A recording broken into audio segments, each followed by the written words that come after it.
Salam sejahtera bagi kita semuanya. Sebelum kita mendengarkan firman Tuhan, marilah kita berdoa. Damai sejahtera Allah yang melampaui segala akal, itulah yang memelihara hati dan pikiranmu di dalam Kristus Yesus Tuhan kita. Amin. Saudara-saudara yang terkasih di dalam nama Tuhan Yesus Kristus, firman Tuhan yang menjadi renungan bagi kita pada saat ini tertulis dari Filipi 2 ayat 12.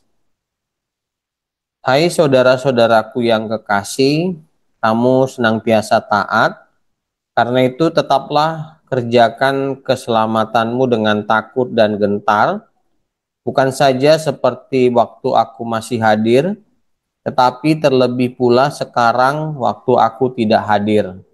Demikian firman Tuhan. Saudara-saudara yang terkasih, renungan dari ayat ini mengajarkan kita pentingnya kesungguhan dan ketulusan dalam hidup sebagai orang percaya.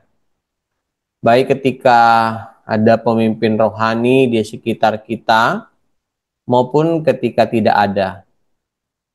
Paulus mengingatkan jemaat di Filipi untuk senantiasa hidup taat kepada Tuhan dan mengerjakan keselamatan mereka dengan penuh rasa takut dan hormat kepada Tuhan. Dikatakan bekerja dengan takut dan gentar. Itu bukan berarti ketakutan yang meresahkan, tetapi lebih kepada rasa hormat dan kesadaran akan seriusnya panggilan hidup sebagai orang Kristen. Ini adalah ajakan untuk hidup dengan integritas dan kesungguhan dalam setiap aspek kehidupan kita.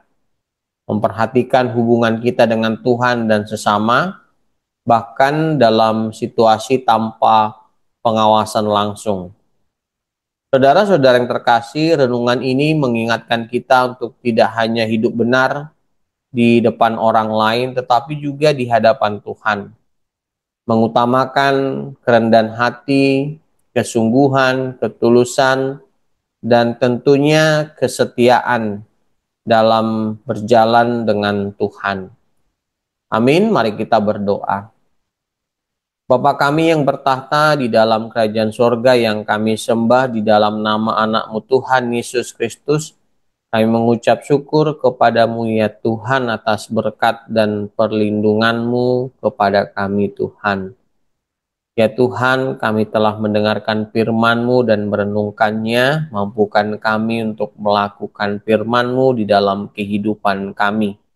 Kami juga mohon berkat-berkat-Mu melimpah di dalam hidup kami, dan lindungi kami senantiasa Tuhan, dan ampuni dosa serta kesalahan kami. Dalam nama anak-Mu Tuhan Yesus Kristus, kami berdoa dan mengucap syukur.